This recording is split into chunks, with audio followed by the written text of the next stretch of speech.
Deus te abençoe e o Senhor Jesus Cristo te ensine. Que bom, estamos aqui mais uma vez para ler a palavra de Deus no livro de Atos do Espírito Santo através dos apóstolos, capítulos 21 ao 24. Espero mais uma vez e oro a Deus para que você entenda o que Ele quer ensinar para você, o que Ele quer de você e o que Ele já fez e fará por você, porque Ele é o Deus maravilhoso que nos abençoa. Espero que você aproveite a leitura de hoje. Então, diz assim a palavra, no capítulo 21.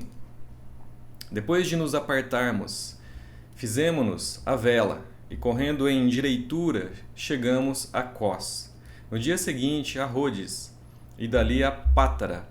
Achando o navio que ia para Fenícia, embarcamos nele, seguindo viagem. Quando Chipre já estava à vista, deixando-a à esquerda, navegamos para a Síria e chegamos a Tiro, pois o navio devia ser descarregado ali. Encontrando os discípulos, permanecemos lá durante 7 dias. E eles, movidos pelo Espírito, recomendavam a Paulo que não fosse a Jerusalém.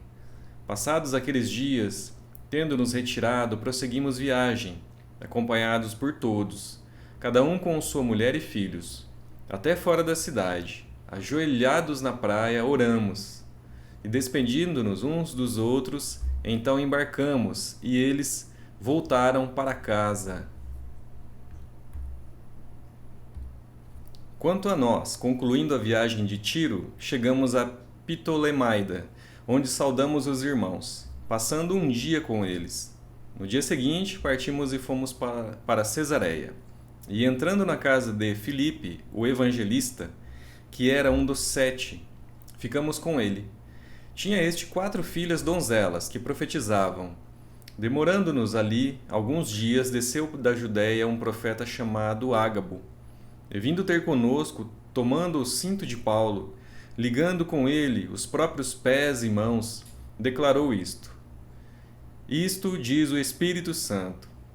Assim os judeus em Jerusalém farão ao dono deste cinto e o entregarão nas mãos dos gentios.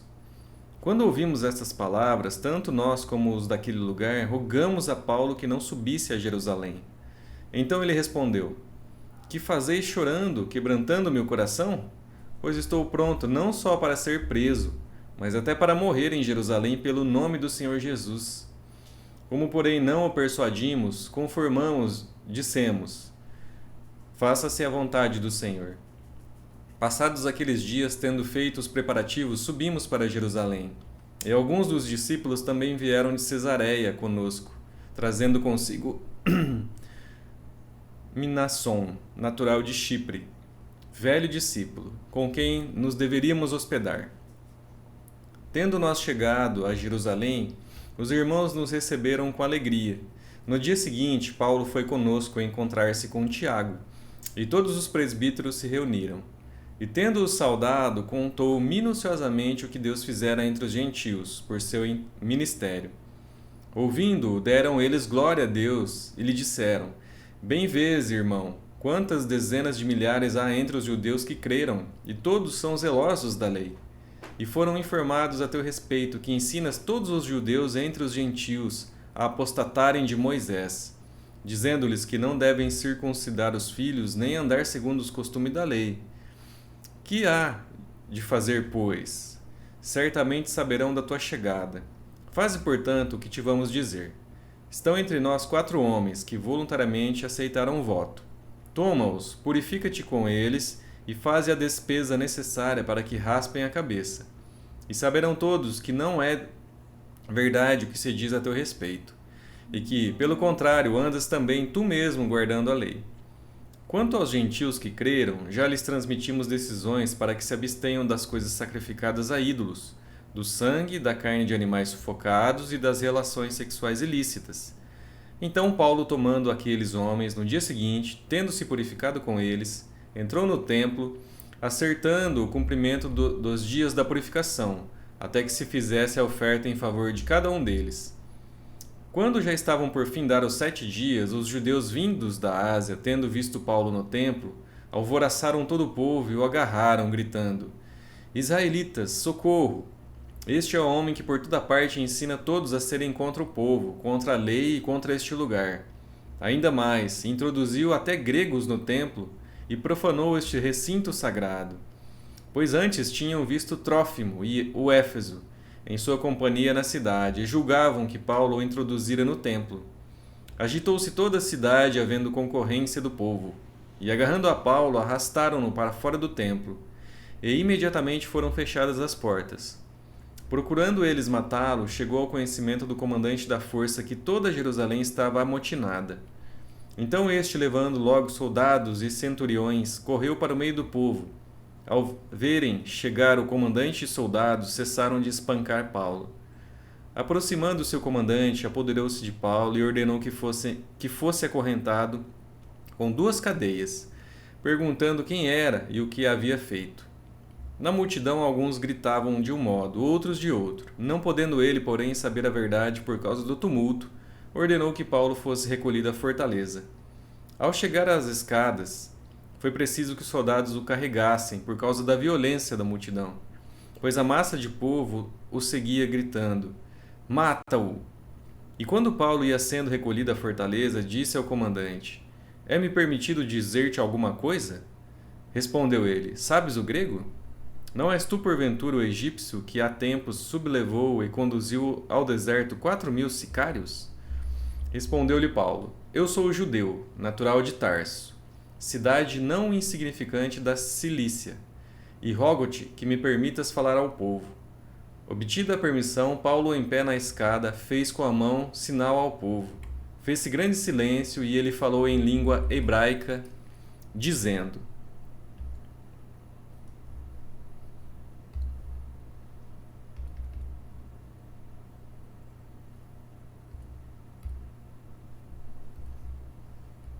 Capítulo 22.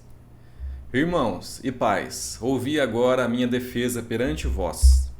Quando ouviram que lhes falava em língua hebraica, guardaram ainda maior silêncio, e continuou: "Eu sou judeu, nasci em Tarso da Cilícia, mas criei-me nesta cidade e aqui fui instruído aos pés de Gamaliel, segundo a exatidão da lei de nossos antepassados, sendo zeloso para com Deus, assim como todos nós, todos vós, o sois no dia de hoje. Persegui este caminho até a morte, prendendo e metendo em cárceres homens e mulheres, de que são testemunhas o sumo sacerdote e todos os anciãos. Destes recebi cartas para os irmãos, e ia para Damasco, no propósito de trazer manietados para Jerusalém os que lá também estivessem, para serem punidos. Ora, aconteceu que, indo de caminho e já perto de Damasco, quase ao meio-dia, repentinamente grande luz do céu brilhou ao redor de mim. Então caí por terra, ouvindo uma voz que me dizia: "Saulo, Saulo, por que me persegues?" Perguntei: "Quem és tu, Senhor?" Ao que me respondeu: "Eu sou Jesus, o Nazareno, a quem tu persegues."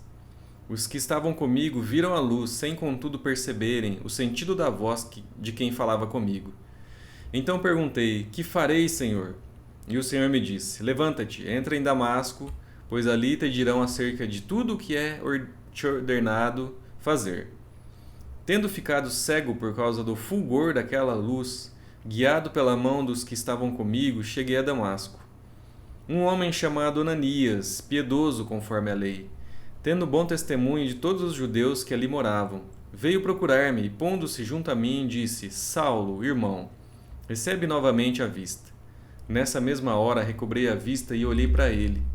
Então ele me disse: "O Deus de nossos pais de antemão te escolheu para conheceres a sua vontade, veres o justo e ouvires uma voz da sua própria boca, porque terás de ser sua testemunha diante de todos os homens das coisas que tens visto e ouvido.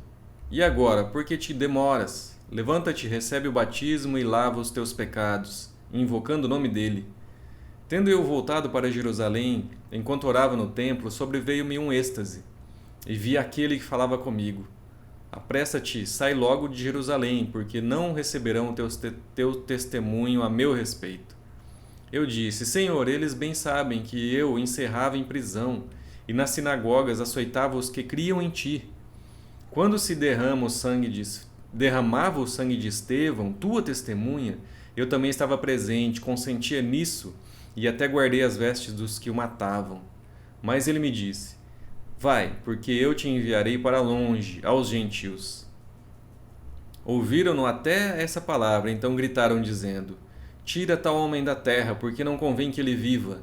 Ora, estando eles gritando, arrojando de si suas capas, atirando poeira para os ares, ordenou o comandante que Paulo fosse recolhido à fortaleza e que, sob açoite, fosse interrogado para saber por que motivo assim clamavam contra ele. Quando o estavam amarrando com correias, disse Paulo ao centurião presente: ser-vos-á porventura lícito açoitar um cidadão romano sem estar condenado? Ouvindo isto, o centurião procurou o comandante e lhe disse: que estás para fazer? Porque este homem é cidadão romano. Vindo o comandante, perguntou a Paulo: dize-me, és tu romano? Ele disse: sou. Respondeu-lhe o comandante: a mim me custou grande soma de dinheiro este título de cidadão. Disse Paulo: pois eu o tenho por direito de nascimento. E imediatamente se afastaram os que estavam para o inquirir com açoites. O próprio comandante sentiu-se receioso quando soube que Paulo era romano, porque o mandara amarrar. No dia seguinte, querendo certificar-se dos motivos por que vinha ele sendo acusado pelos judeus, soltou-o e ordenou que se reunissem os principais sacerdotes e todo o sinédrio, e mandando trazer Paulo, apresentou-o perante eles. Fitando Paulo os olhos no sinédrio, disse: varões irmãos, tenho andado diante de Deus com toda boa consciência até o dia de hoje. Mas o sumo sacerdote Ananias mandou aos que estavam perto dele que lhe batessem na boca. Então lhe disse Paulo: Deus há de referir-te, parede branqueada. Tu estás aí sentado para julgar-me segundo a lei, e contra a lei mandas agredir-me? Os que estavam ao seu lado disseram: estás injuriando o sumo sacerdote de Deus? Respondeu Paulo: não sabia, irmãos, que é ele o sumo sacerdote, porque está escrito: não falarás mal de uma autoridade do teu povo. Sabendo Paulo que uma parte do sinédrio se compunha de saduceus e outra de fariseus, exclamou: varões, irmãos, eu sou fariseu, filho de fariseus. No tocante à esperança e à ressurreição dos mortos, sou julgado. Ditas essas palavras, levantou-se grande dissensão entre fariseus e saduceus, e a multidão se dividiu.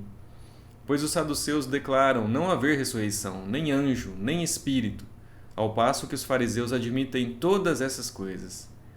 Houve, pois, grande vozearia, e levantando-se alguns escribas da parte dos fariseus, contendiam, dizendo: não achamos neste homem mal algum, e será que algum espírito ou anjo lhe tenha falado? Tomando o vulto a celeuma, temendo o comandante que fosse Paulo espedaçado por eles, mandou descer a guarda para que o retirassem dali e o levassem para a fortaleza. Na noite seguinte, o Senhor, pondo-se ao lado dele, disse: coragem, pois do modo por que deste testemunho ao meu respeito em Jerusalém, assim importa que também o faças em Roma. Quando amanheceu, os judeus se reuniram e, sob anátema, juraram que não haviam de comer nem beber enquanto não matassem Paulo. Eram mais de 40 os que entraram nessa conspirata. E estes, indo ter com os principais sacerdotes e os anciãos, disseram: juramos sob anátema não comer coisa alguma, enquanto não matarmos Paulo. Agora, pois, notificai ao comandante, juntamente com o sinédrio, que vô-lo apresente como se estivesseis para investigar mais acuradamente sua causa. E nós, antes que ele chegue, estaremos prontos para assassiná-lo. Mas o filho da irmã de Paulo, tendo ouvido a trama, entrou na fortaleza e tudo avisou a Paulo. Então este, chamando um dos centuriões, disse: leva este rapaz ao comandante, porque ele tem alguma coisa a comunicar-lhe. Tomando-o, pois, levou ao comandante, dizendo: o preso Paulo, chamando-me, pediu-me que trouxesse à tua presença este rapaz, pois tem algo que dizer-te. Tomou-o pela mão o comandante e, pondo-se à parte, perguntou-lhe: que tens a comunicar-me? Respondeu ele: os judeus decidiram rogar-te que, amanhã apresentes Paulo ao sinédrio, como se houvesse de inquirir mais acuradamente a seu respeito. Tu, pois, não deixes persuadir, porque mais de 40 entre eles estão pactuados entre si, sob anátema, de não comer nem beber enquanto não o matarem. E agora estão prontos, esperando a tua promessa. Então o comandante despediu o rapaz, recomendando-lhe que a ninguém dissesse ter-lhe trazido estas informações. Chamando 2 dos centuriões, ordenou: tende de prontidão desde a hora terceira da noite 200 soldados, 70 de cavalaria e 200 lanceiros para irem até Cesareia. Preparai também animais para fazer Paulo montar e ir com segurança ao governador Félix. E o comandante escreveu uma carta nestes termos: Cláudio Lísias, ao excelentíssimo governador Félix, saúde. Este homem foi preso pelos judeus e estava prestes a ser morto por eles, quando eu, sobrevindo com a guarda, o livrei por saber que ele era romano. Querendo certificar-me do motivo por que o acusavam, fi-lo descer ao sinédrio deles. Verifiquei ser ele acusado de coisas referentes à lei que os rege, nada, porém, que justificasse morte ou mesmo prisão. Sendo eu informado de que ia haver uma cilada contra o homem, tratei de enviá-lo a ti sem demora, intimando também os acusadores a irem dizer, na tua presença, o que há contra ele. Saúde. Os soldados, pois, conforme lhes foi ordenado, tomaram Paulo e durante a noite o conduziram até Antipatride. No dia seguinte voltaram para a fortaleza, tendo deixado os de cavalaria o irem com ele, os quais, chegando a Cesareia, entregaram a carta ao governador e também lhe apresentaram Paulo. Lida a carta, perguntou o governador de que província ele era, e quando soube que era da Cilícia, disse: ouvir-te-ei quando chegarem os teus acusadores, e mandou que ele fosse detido no pretório de Herodes. Capítulo 24. 5 dias depois, desceu o sumo sacerdote Ananias com alguns anciãos e com um certo orador chamado Tértulo, os quais apresentaram ao governador Líbelo contra Paulo. Sendo este chamado, passou Tértulo a acusá-lo, dizendo: excelentíssimo Félix, tendo nós, por teu intermédio, gozado de paz perene e também por teu providente cuidado, se terem feito notáveis reformas em benefício deste povo, sempre e por toda parte isto reconhecemos com toda gratidão. Entretanto, para não deter por longo tempo, rogo-te que, de conformidade com a tua clemência, nos atendas por um pouco. Porque, tendo nós verificado que este homem é uma peste e promove sedições entre os judeus esparsos por todo o mundo, sendo também o principal agitador da seita dos nazarenos, o qual também tentou profanar o templo, nós o prendemos, com o intuito de julgá-lo segundo a nossa lei.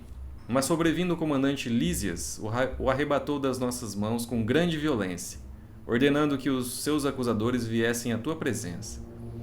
Tu mesmo, examinando-o, poderás tomar conhecimento de todas as coisas que nós o acusamos. Os judeus também concordaram na acusação, afirmando que estas coisas eram assim.